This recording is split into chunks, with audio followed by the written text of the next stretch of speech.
Segunda de Corintios capítulo 12. Vamos a leer desde el verso 1 hasta el verso 13. ¿Lo tienen? Dice la palabra del Señor. Ciertamente no me conviene gloriarme, pero vendré a las visiones y a las revelaciones del Señor. Conozco a un hombre en Cristo que hace 14 años, si en el cuerpo no lo sé, si fuera del cuerpo no lo sé, Dios lo sabe, fue arrebatado hasta el tercer cielo. Y conozco al tal hombre, si en el cuerpo o fuera del cuerpo no lo sé, Dios lo sabe, que fue arrebatado al paraíso, donde oyó palabras inefables que no le es dado al hombre expresar. De tal hombre me gloriaré, pero de mí mismo en nada me gloriaré, sino en mis debilidades. Sin embargo, si quisiera gloriarme, no sería insensato, porque diría la verdad. Pero lo dejo para que nadie piense de mí más de lo que en mí ve u oye de mí.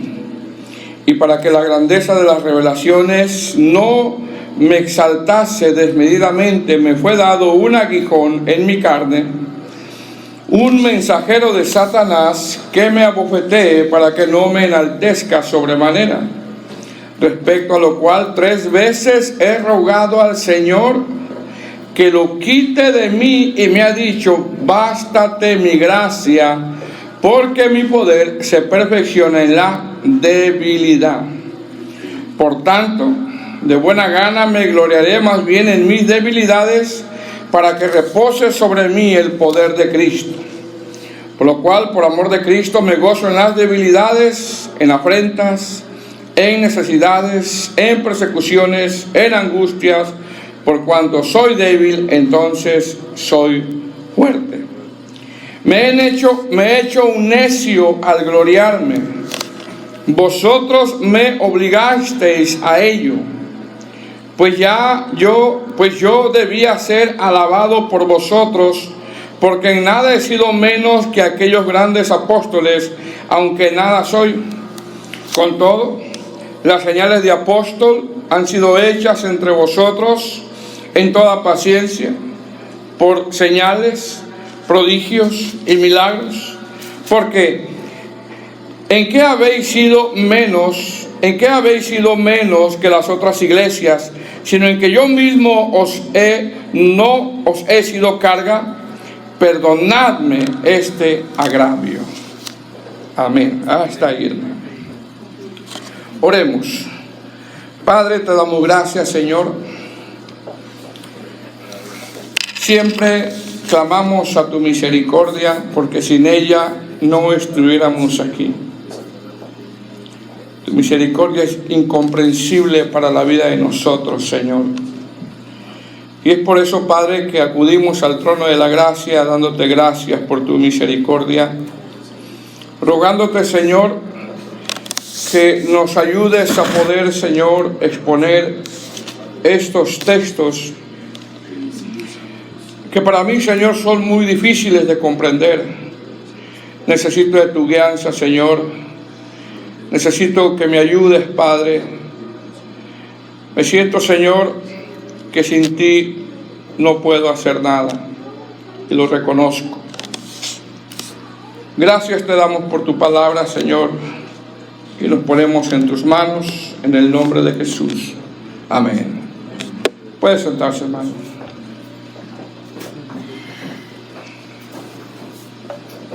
Gloria al Señor.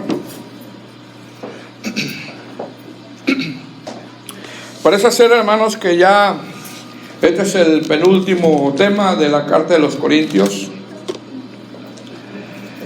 Ya el próximo tema es: Pablo anuncia su tercera visita, y abarcará del versículo 14 al 21 del capítulo 12 y todo el capítulo 13, que son 14 versículos, y terminamos con esta serie de la consolación y el arrepentimiento de los corintios. Recordemos que la primera serie fue corrigiendo a los corintios, y de tantas cosas, ¿verdad?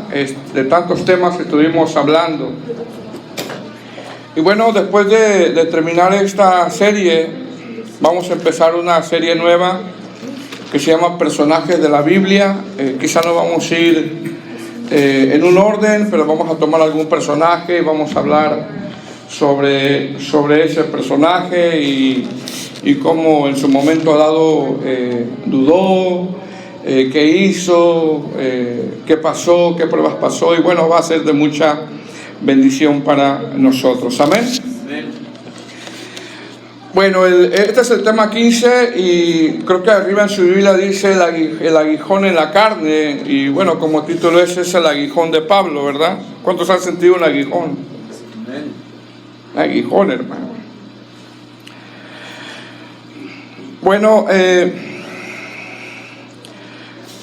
nuestra exposición va a estar desde el verso 1 hasta el verso 13 de este capítulo, que solamente son 13 versículos en el capítulo 12. Pero para poder nosotros enlazar, hermano, los contextos con estos versículos, tenemos nosotros un poquito que recordar de lo que hemos estado viniendo hablando en los temas anteriores. Recordemos que en el capítulo 10 el apóstol Pablo, después de dar aquella tremenda exposición de la ofrenda, porque fueron varios temas, creo que fueron 3 temas acerca de la exposición de la ofrenda, el apóstol Pablo comienza a hacer una defensa de su ministerio. Pablo defiende su ministerio porque al no hacerlo, hemos repetido varias veces que al no hacerlo iban a desconfiar de Pablo, y por lo tanto al no recibir a Pablo no iban a recibir el mensaje de Pablo, y esa es la preocupación de él, de no recibir el mensaje que él tiene. Entonces desde el capítulo 10 el apóstol Pablo empieza o del capítulo 11, después de hablar de la ofrenda, empieza a hacer defensa de su ministerio. Pablo defiende su ministerio, como él les llama, de aquellos grandes apóstoles, que si usted lo ve en la Nueva Traducción Viviente, no dice grandes apóstoles, sino que dice los superapóstoles. Lógicamente está hablando de apóstoles falsos, porque la Nueva Traducción Viviente así lo traduce, de aquellos superapóstoles. Entonces ya se imagina, hermano, de qué tipo de apóstoles eran. Entonces Pablo empieza a hacer defensa de su ministerio, de aquellos grandes apóstoles, como él les llama, que estaba haciendo un estorbo para la iglesia. En esa exposición el apóstol Pablo muestra la forma como estos superapóstoles tenían algo en particular, y una de esas cosas es que se gloriaban entre ellos, se alardaban entre ellos. Estuvimos viendo que conforme va avanzando el apóstol, poco a poco, hermano, él los va evidenciando más, los va exponiendo más. Tanto que los compara, como dice el verso 3 del capítulo 11, cuando dice: pero temo que como la serpiente con astucia engañó a Eva, dice, vuestros sentidos sean de alguna manera extraviados. Empieza Pablo, hermano, a evidenciarlos más y más. Más adelante Pablo expone que es demasiado atrevido, es demasiado, hay unas traducciones que lo exponen como es demasiado loco que alguien se jacte o que alguien se gloríe. Eso es muy atrevido, él lo pone de esa manera. Y si algo sabía Pablo es que eso no estaba en su mente. En la mente de un ministro sano, equilibrado, no está en jactarse. Y eso él lo llama atrevido, o algunas traducciones lo llama como loco, como alguien no cuerdo, de alguien que se jacte o que se gloríe. Pablo pasa a mostrar en el capítulo 11, verso 18, cuando les dice: puesto que muchos se glorían, está hablando de ellos, puesto que muchos se glorían según la carne, dice Pablo también: yo me gloriaré, porque de buena gana, dice, toleráis a los necios siendo vosotros cuerdos. Y más adelante muestra los actos de estos superapóstoles en 1 Corintios capítulo 11, verso 20. Eso ya lo vimos, ¿se acuerdan? Dice, pues tolerad si alguno se esclaviza. Mire lo que toleraban los corintios. Pues tolerad si alguno se esclaviza, si algunos devora. Mire las acciones de estos supuestos apóstoles. Si alguno toma lo vuestro, si alguno se enaltece, y si alguno os da, dice, de bofetadas. Algunos eruditos exponen que quizás lo hacían literal. Lo hacían literal. Entonces eran tremendos estos super apóstoles o grandes apóstoles, que el apóstol Pablo los llama de esa manera. Más adelante Pablo le deja saber en qué se jactaban estos superapóstoles. Amén. Estamos aquí, hermano. Amén, amén. Ok, más adelante Pablo le deja saber en qué se jactaban estos superapóstoles, y se jactaban de que eran hebreos, descendientes de Abraham o israelitas. Por eso él les dice, son hebreos, dice Pablo, yo también. Son israelitas, dice Pablo, yo también. Son descendientes de Abraham, dice Pablo, yo también. Y en eso era lo que ellos se jactaban. Y por último, en el capítulo 11, desde el verso 23 hasta el verso 33, le deja saber los sufrimientos que él ha tenido como un verdadero apóstol, y da una lista, hermano, de sufrimientos que él ha pasado por causa del evangelio. Eso ya los pone desde el verso 23 hasta el verso 33 del capítulo 11. Muchos sufrimientos que ha pasado. Y por ejemplo dice en el versículo 24 del capítulo 11, de los judíos 5 veces he recibido 40 azotes menos uno, 3 veces he sido azotado con vara, 1 vez apedreado, y empieza a nombrar, hermano, sufrimientos que él ha pasado como un verdadero y genuino apóstol. Ahora, ¿qué va a exponer en el capítulo 12? Va a exponer 3 cosas. Independientemente del versículo 14 en adelante, cuando él empieza a anunciar su tercera visita. 3 cosas. Número 1, hablará sobre una experiencia que pasó. Una de muchas, porque había ocasiones que, pues cuando iba en camino a Damasco, se le apareció el Señor, ¿ok? En otra ocasión, cuando estaba en medio del mar, recibió fortaleza también, de una manera sorprendente, de un ángel. Entonces va a hablar una experiencia que pasó de muchas. Número 2, cuando él habla de esta experiencia que él pasó, mire bien, hermano, él no quiere que piensen más de él de lo que deben de pensar. Como que dice, les voy a hablar de esta experiencia, pero yo no quiero que piensen más de mí de lo que tienen que pensar. Y número 3, hablará sobre el aguijón y el propósito de ese aguijón. Ahora, ¿cómo podemos dividir estos pasajes?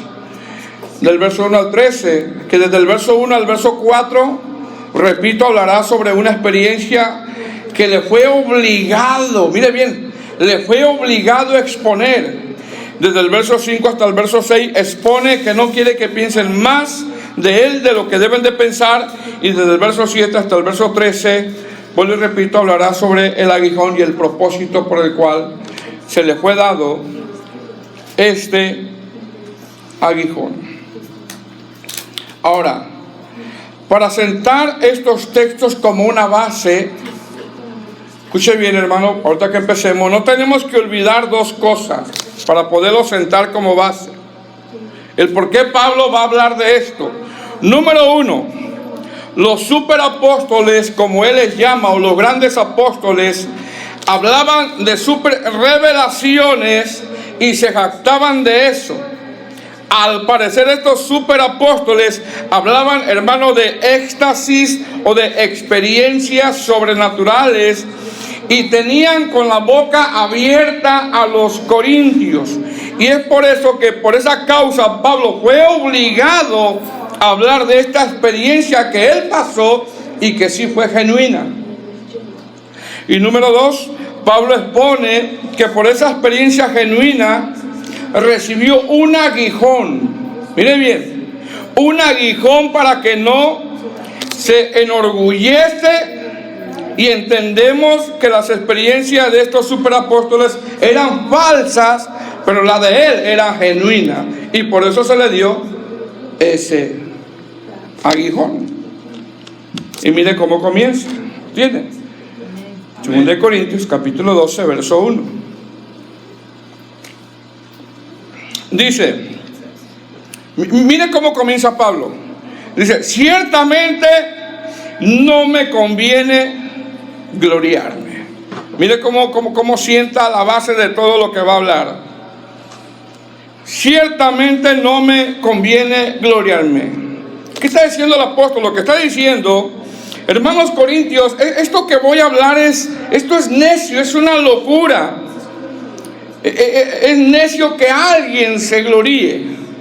¿Qué significa la palabra gloriarse en este texto? Tiene que ver con jactarse. Tiene que ver con fanfarronear. Tiene que ver con hacer alarde. Y Pablo dice, ciertamente no me conviene a mí alardar de esto. No me conviene.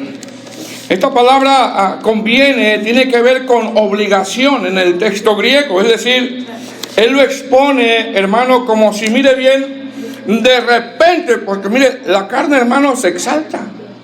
Dígame si no. La carne por naturaleza, hermano, se exalta. Y luego si viene alguien más y te quiere exaltar. Hermano, qué bonito cantas, y la carne empieza, aunque cante feo.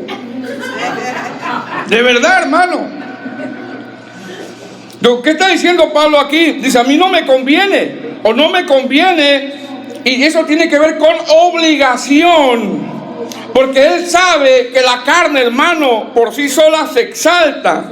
Entonces cuando él dice no me conviene, él lo expone como si de repente su carne se quisiera enaltecer, como si su carne quisiera fanfarronear, alardar. Pablo le dice a su carne, yo la impuse por obligación a no hacerlo. Tenía bien los pies bien puestos sobre la tierra, hermano. Repito, ¿qué estaba pasando? Según los contextos, los falsos apóstoles fanfarroneaban, alardaban y tenían a los corintios con ¡wow! ¡Qué revelaciones!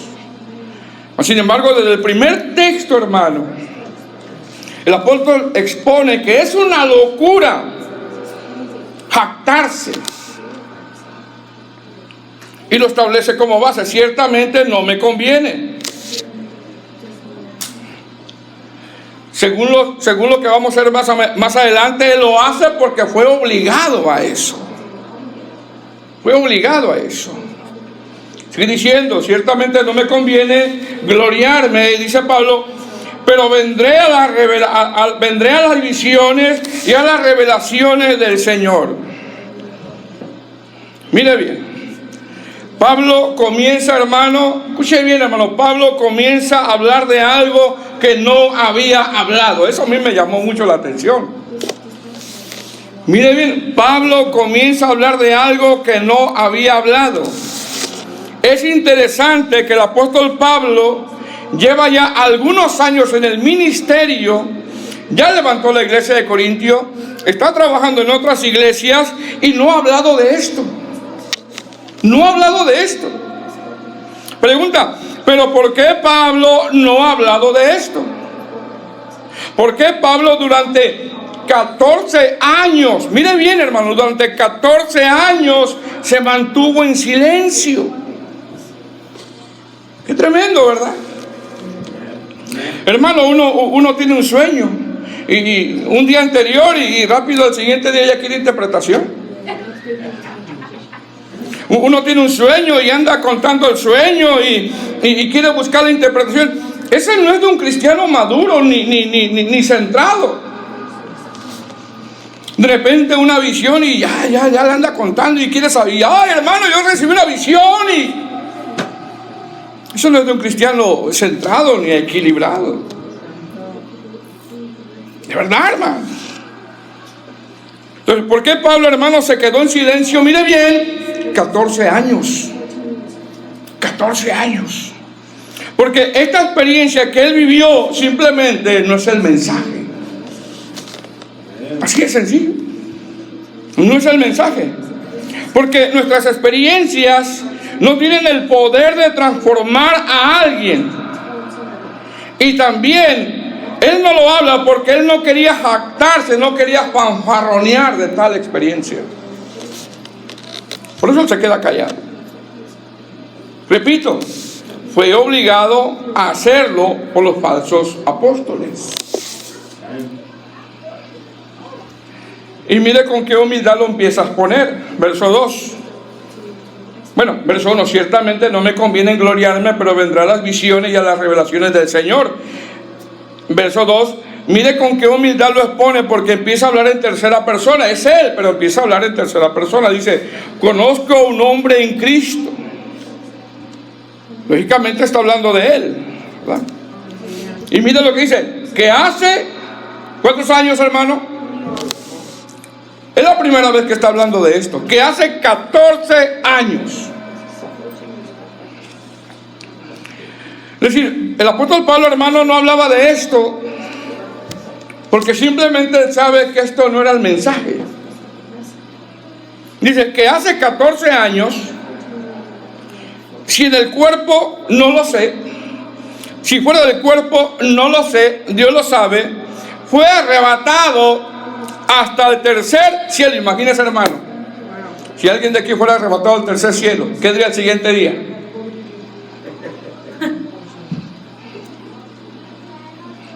Y Pablo se quedó callado por 14 años. ¿Por qué? Porque ese no es el mensaje. Y Pablo dice que fue arrebatado hasta el tercer cielo. ¿Y dónde está el tercer cielo? Según algunos eruditos interpretan que el primer cielo es lo que vemos, la atmósfera. El segundo cielo es donde están las estrellas, el sol, el universo. Y el tercer cielo es el reino celestial donde nadie puede llegar. Nadie puede llegar físicamente. Verso 3. Dice, y conozco a tal hombre, si en el cuerpo o fuera del cuerpo, no lo sé, Dios lo sabe. Verso 4. Que fue arrebatado. Mira lo que dice Pablo. El apóstol Pablo usa la palabra arrebatado, harpazo, que quiere decir tomar con violencia. Y Pablo usa la misma palabra cuando habla del arrebatamiento. Y ahora yo digo, ¿con qué convicción hablaba del arrebatamiento, hermanos? Cuando él fue arrebatado. Tremendo, ¿verdad? Y luego dice, ¿fue arrebatado a dónde? ¿A dónde, hermanos? Al paraíso. Que significa un jardín de delicias, un lugar de felicidad, un lugar de gozo, un lugar inigualable. Ahora, pregunto, ¿usted cree, hermano, que Pablo quería regresar, hermano? No. Por supuesto que no, porque en Filipenses decía, teniendo deseo de partir y estar con Cristo, lo cual les dice muchísimo mejor. Ya había experimentado eso. Algunos eruditos exponen que esta experiencia él la vivió antes de pasar tanta tribulación, y eso le animaba, le impulsaba por el amor del Evangelio, por el amor a Cristo y por saber, hermano, que es mucho mejor estar allá con Cristo que aquí en la tierra.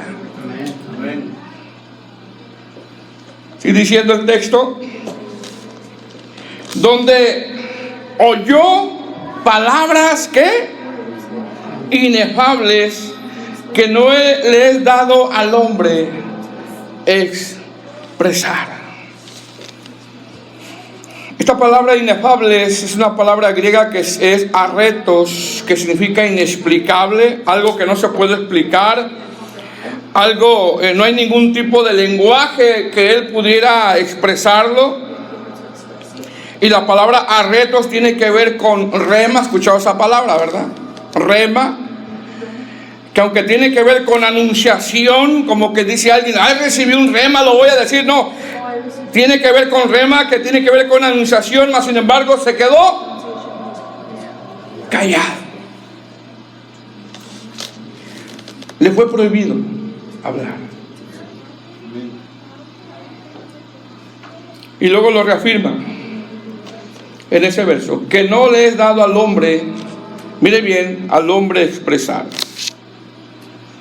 Mire bien, hermanos, si Pablo tratara de explicar lo que él vivió, lo que él experimentó y lo que oyó, no puede, porque no hay lenguaje tal.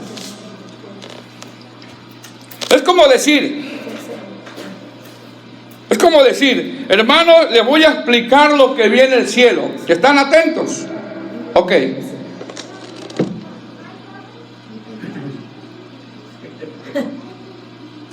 ¿Entendieron? No lo puedo explicar.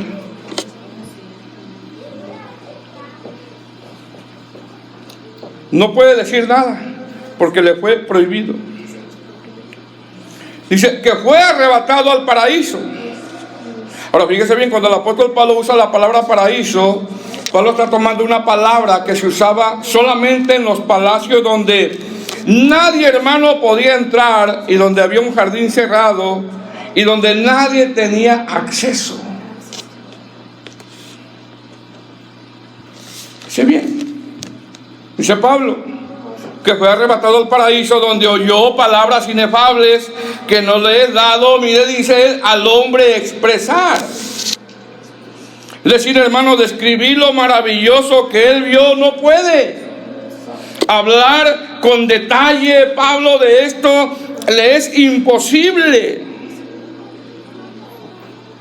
Mas sin embargo, lo que me llama la atención, hermano, que esperó, mire bien, 14 años.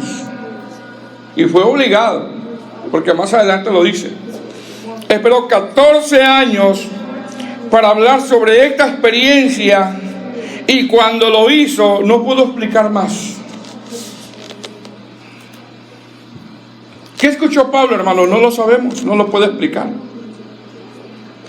Es más, Dios no quería que nosotros lo supiéramos. Simple. Por eso no lo puedo explicar. Mire bien, 14 años tuvo que esperar. Ahora, pregunta.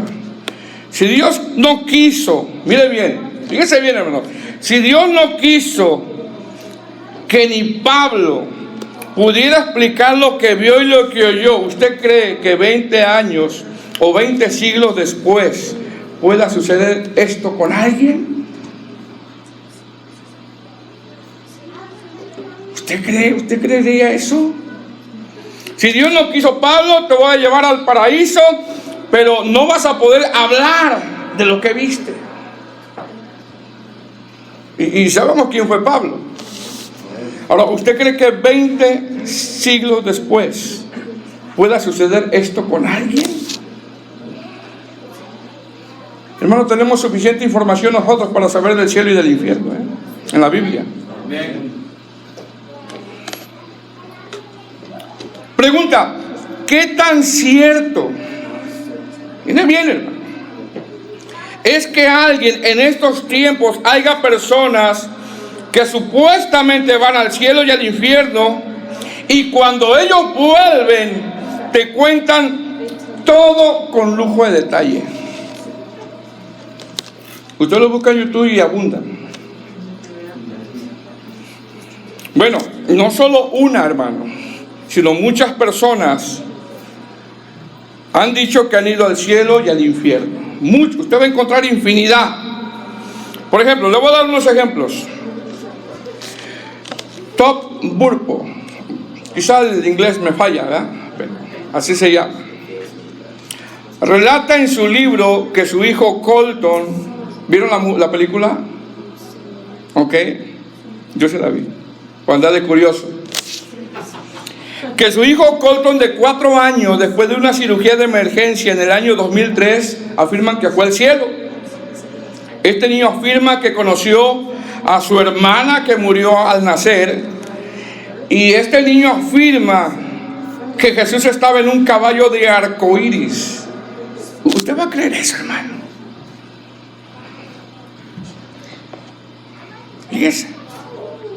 Ese libro fue publicado en noviembre de 2003 y llegó a ser el número 1 de la lista de los libros más vendidos en New York Times. Y este libro se mantuvo en los 10 primeros lugares por varias semanas.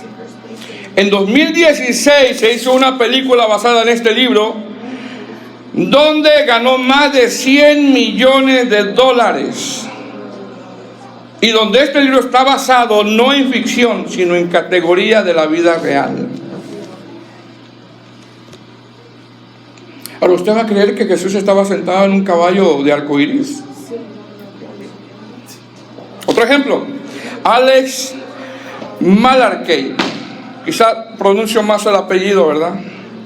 Quien estuvo en coma por 2 meses después de un accidente cuando tenía 6 años en el 2004. Mire bien, Alex y su padre escribieron un libro titulado El niño que regresó del cielo. Este niño describió en ese momento que estuvo en coma, y él dice y él afirma en el libro que vio a Jesús, pero también que fue al infierno y vio al diablo, y asegura haber estado en el paraíso. Este libro fue en su momento el más vendido según la revista New York Times, y vendió más de 1 millón de copias. Mas sin embargo, a principios del 2015, ya estaba más grande este niño, a principios del 2015, ya siendo un jovencito, confesó diciendo este joven ya, y dijo: yo nunca fui al cielo, yo solo quería llamar la atención hacia mí. Y dijo: yo nunca he leído la Biblia. La gente ha lucrado con mis mentiras y lo sigue haciendo. Este jovencito dijo: en lugar de eso, la gente debe de leer la Biblia, la cual es suficiente. La Biblia es la única fuente de verdad. Cualquier otra cosa escrita por el hombre no puede ser la verdad. Y le pone su firma. Amén. Rápidamente retiraron ese libro del mercado. Fíjese, hermano. Y usted va a encontrar infinidad de personas. Yo encontré uno también ahí. Lo estuve escuchando. Que fue al infierno. Y que le pregunta al Señor: Señor, ¿y ese por qué está en el infierno? Y le dice al Señor: es que no diezmaba.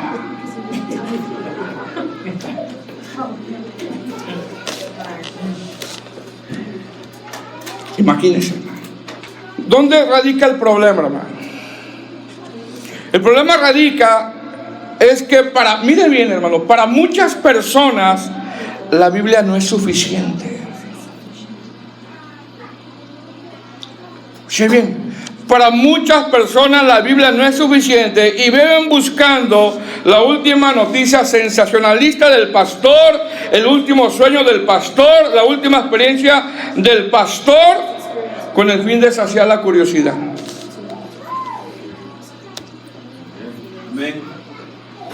¿Qué dice Pablo? Conozco a tal hombre, sin el cuerpo o fuera del cuerpo, no lo sé, Dios lo sabe, que fue arrebatado al paraíso, donde oyó palabras inefables que no le he dado al hombre expresar. Solamente son pocos los hombres bíblicos. Juan, había un propósito. Isaías, vi al Señor sentado. Pablo, pero él no escuchó nada.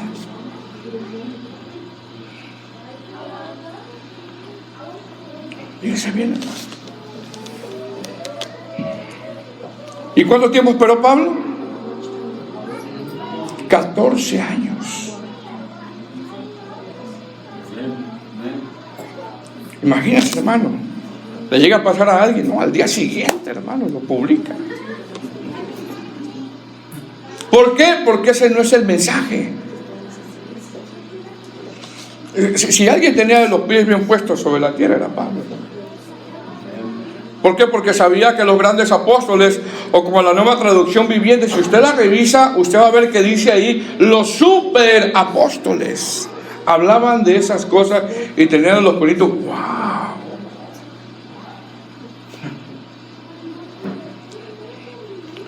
Y es por eso que Pablo habla de esta experiencia. Amén. Ahora, una vez que expone esa experiencia de hace 14 años, mire bien, donde guardó silencio y que no puede explicar, hermano, simplemente lo que vio y lo que escuchó, el apóstol Pablo pasa a exponer en el verso 5 y 6 que no quiere, mire bien, que no quiere que piensen más de él de lo que deben de pensar. Como decir, yo tuve esa experiencia, pero yo no quiero que ustedes piensen más de lo que tienen que pensar de mí. Es lo que dice el verso 5, capítulo 12, verso 5.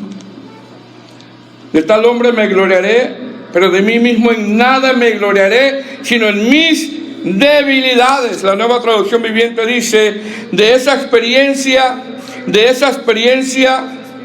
no vale la pena jactarse, pero no voy a hacerlo, solo me jactaré de mis debilidades.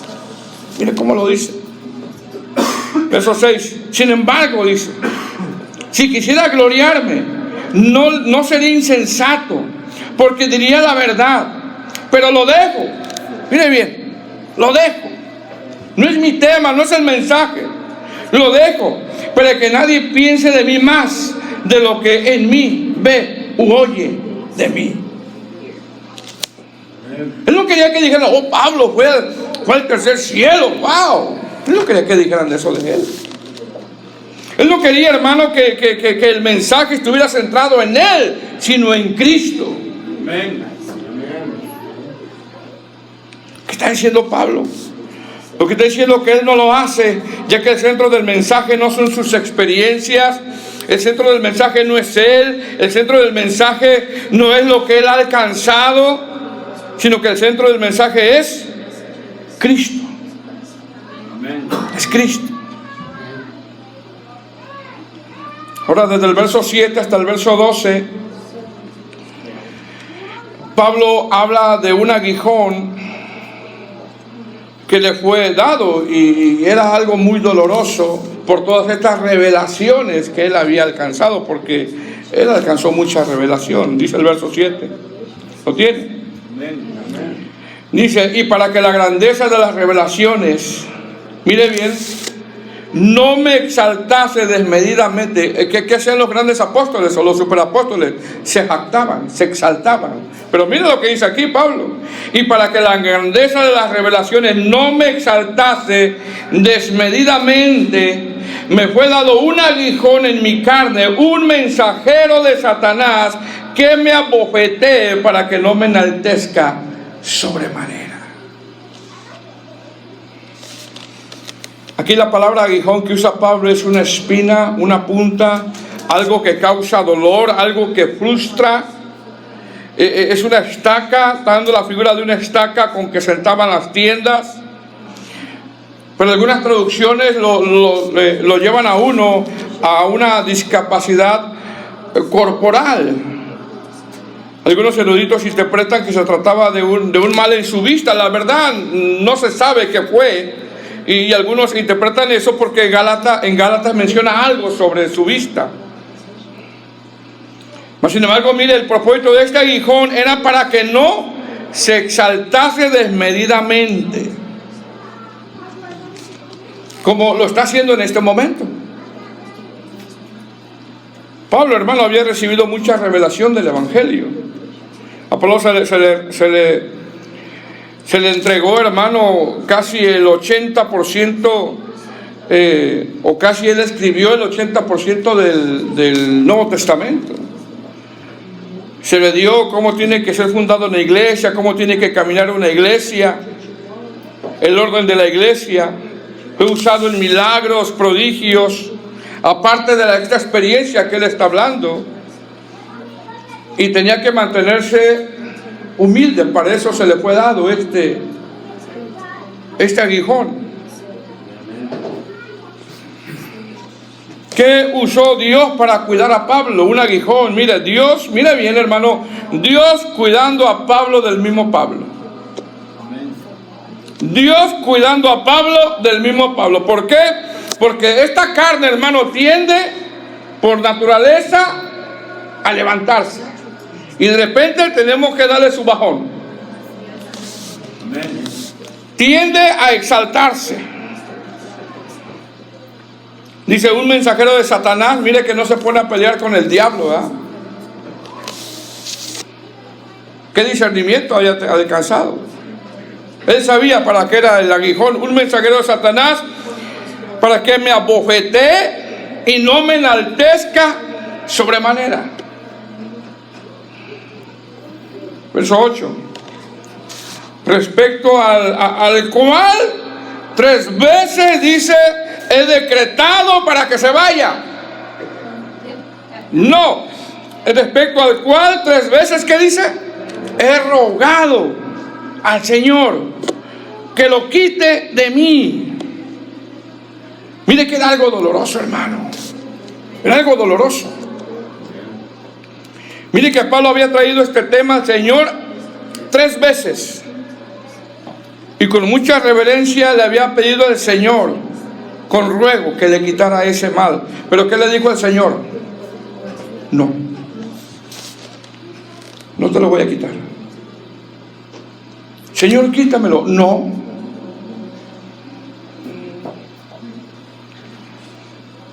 Verso 9. Y me ha dicho, es decir, tuvo una respuesta a la petición. Hermano, en ocasiones el Señor va a decir que sí y en ocasiones va a decir que no el Señor. Aunque le insistamos, en ocasiones va a decir que sí y en ocasiones va a decir que no, aunque le insistamos nosotros. Verso 9. Y me he dicho no, y le da la respuesta, bástate mi gracia, porque mi poder se perfecciona en la debilidad. ¿Qué le está diciendo? Le está diciendo, no te voy a quitar este aguijón, pero te voy a dar mi gracia para que lo puedas soportar. Te voy a dar mi gracia para que lo puedas soportar. Realmente parece ser que era doloroso lo que él vivía. Sigue diciendo, porque mi poder se perfecciona en la debilidad. ¿Qué quiere decir esto? Que cuanto más débil estoy por ese aguijón, es cuando más el poder de Dios se manifestaba en la vida de Pablo. Y diciendo, por tanto, de buena gana me gloriaré, más bien en mis debilidades, para que repose sobre mí el poder de Cristo. Por lo cual, por amor a Cristo me gozo en las debilidades. Y da una lista: en afrentas, en necesidades, en persecuciones, en angustias, porque cuando soy débil, entonces soy fuerte. Hermano, cada prueba que has pasado, ¿por qué la has pasado? Sino más bien porque el Señor nos fortalece. Amén. En medio de nuestra debilidad. Amén. Pablo en este versículo 10 nombra situaciones, mire bien hermano, nombra situaciones que lo hacen sentir débil, como ese aguijón. Nombra situaciones que lo hacen sentir débil. Y que si no fuera por la gracia de Dios, nadie podría soportar estas pruebas que él nombra. Mire las pruebas que nombra, los tipos de pruebas que traen debilidad a nuestra vida y que muestra Pablo. Dice, versículo 10, por lo cual, por amor a Cristo, me gozo en las debilidades. Y empieza a nombrarlas. Las primeras, ¿en qué? En afrentas. Mire bien, hermano, en afrentas. ¿Qué significa afrenta? Significa insultos, injurias, desprecios, acusaciones, falta de respeto. Es decir, cuando Pablo, hermano, recibía estas afrentas, estos desprecios, estas injurias, estos insultos, estas faltas de respeto. Él en su carne se debilitaba, pero el poder de Dios lo fortalecía para seguir adelante. Yo no sé, hermano, si tú estás debilitado en un momento de tu vida por algún insulto. Que te insultan. Ay, ¿para qué sigo? Te sientes débil. Bueno, es ahí donde el poder de Dios actúa. Te da fortaleza para seguir. Aleluya. Y luego dice y luego sigue diciendo: necesidades. En afrentas, en necesidades. Ahora, esta palabra necesidades, hermano, en el griego es ananke. Pero está compuesto por dos palabras, y eso me llamó la atención, porque la palabra ana en la palabra griega quiere decir con mucha frecuencia, varias veces. Y la palabra anke significa aflicciones, malestares, hambre, desnudez, etcétera. Entonces, cuando él habla de necesidades, está hablando de que las aflicciones, de que el hambre, de que la desnudez, mire bien, hermano, eran frecuentes. Era un misionero él. Eran frecuentes en su vida. No crea que de repente él pasaba la prueba del hambre y hace muchos años. No, eran frecuentes. Frecuentemente pasaba hambre. ¿Quién va a soportar eso, hermano? Si no es Dios fortaleciéndolo por gracia. Frecuentemente pasaba malestares, frecuentemente pasaba desnudez. Cuando habla de desnudez es porque andaba de un lugar a otro, andaba huyendo y de repente nada más quizá un cambio de ropa tenía.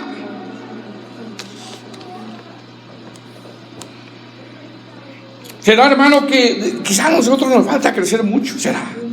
Tenemos un cambio de ropa. Ya me dejó el Señor. No tengo que comer, ya me dejó el Señor. El Señor nos prueba, hermanos. Nos prueba. Nos pule. Y estoy pasando esto, Señor. Y a veces pensamos, nos estamos peleando con el diablo. Que el Señor lo reprenda. Pero a veces es el Señor que te está haciendo pasar, porque te está puliendo. Entonces, cuando habla de necesidades, dice: en eso me gloriaré, porque es ahí donde Él me fortalece en mis necesidades, en mis frecuentes necesidades. Hermano, ¿quién va a soportar eso? Ven a Cristo y pasarás hambre. Imagínese el mensaje. Ven a Cristo y te quedarás sin trabajo. ¿Qué mensaje es ese, pastor? Pues sea positivo. No hay que ser bíblicos. Hay que ser bíblicos. Imagínense. Entonces, ¿qué dice Pablo? Por amor a Cristo, mire, por amor, me gozo. ¿Quién se goza, hermano, en necesidad? En necesidades. Me gozo en la frente, me gozo cuando me insultan. Ay, Señor. No. Él sentía, hermano, debilidad, pero sabe una cosa, ¿sabe por qué es el gozo de él? Porque el Señor lo fortalecía. Porque nadie puede soportar tal cosa a menos que esté el Señor ahí en el asunto. Amén. Me gozo en persecuciones, porque lo sigue nombrando. ¿Qué significa persecuciones? Huir. Y te lleva un poquito la traducción en decir huir de miedo. Era un ser humano como nosotros, hermano. Era un ser humano como nosotros. Sigue diciendo, en angustias. Dice, por lo cual por amor a Cristo me gozo en las debilidades, en afrentas, en necesidades, en persecuciones, en angustias. ¿Qué es angustia? Calamidad, estrechez de espacio, enfrentar obstáculos con, mire bien, con mucha frecuencia. Porque él sabía que pasaban los obstáculos, pero él sabía que no era él. Él sabía que era Cristo en él. Es decir, Pablo se debilitaba en todo esto, hermano. Mire bien, Pablo se debilitaba en todo esto, en necesidades, en persecuciones, en angustias. Pero la gracia de Dios lo fortalecía. Por eso le dice, bástate mi gracia, porque mi poder se perfecciona en la debilidad. Amén. Como que dice, el aguijón que tú tienes no te lo voy a quitar. Mi gracia te tiene que bastar. Mi gracia hará que soportes, para que te mantengas como humilde. Humilde. Mire, Dios cuidando a Pablo de Pablo. Hermano, cuando nos empezamos a elevar, de repente Dios nos da el bajón. ¿Y por qué esto? Es Dios dándote el bajón. Cuando nos empezamos a sentir como pavos reales, entonces Dios cuida de sus siervos. Amén. Versículo 11. Me he hecho necio. Mire lo que dice, al gloriarme. Ahí lo está confirmando. Es una necedad, jactarse. Pero ya les digo lo que vio, no vio nada. No pudo explicar nada. Como lo de ahora, de la última revelación. Mire, hermano, me he hecho necio al gloriarme. Y lo que les dice, vosotros me obligasteis a ello. A Corintios les gustaba la oratoria, les gustaba escuchar los debates, escuchar predicadores. A ver, esa es la última revelación que trae, que le sale aceite por las manos. Vamos a escuchar. Eso les gustaban a ellos.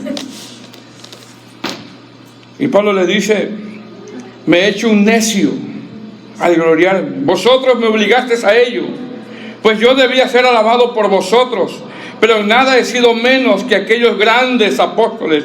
Aunque, mire, lo vuelvo a afirmar, aunque nada soy. La Nueva Traducción Viviente dice, ustedes hicieron que me comportara como un necio al jactarme como lo hice.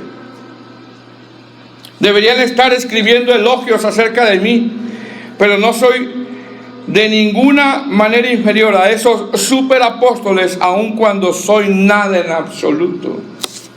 Así dice la Nueva Traducción Viviente. Verso 12.